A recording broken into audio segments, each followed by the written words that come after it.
اهلا وسهلا مرحبتين، حياكم الله متابعينا الكرام في كل مكان.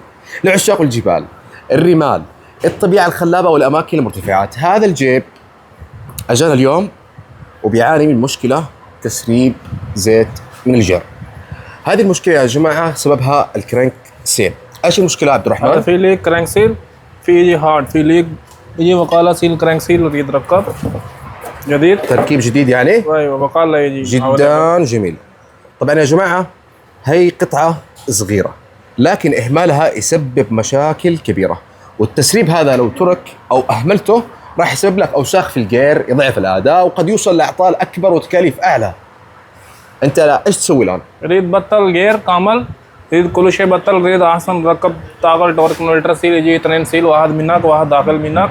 ريد الحين بطل تورك ركب سيل جديد، ركب معك ماكينه سيل اثنين سيل، ركب واحد مره يجي ان شاء الله ليك بنت. جدا جميل. احنا في العالميه لصيانه السيارات بنشتغل العطل او المشكله من الجذور يا جماعه.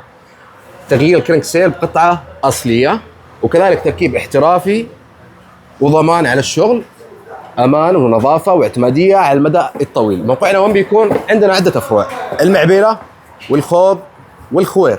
احنا هنا معكم قلبا وقالبا من امام هرمز او محطه هرمز، فاهلا وسهلا بالجميع. تشريف.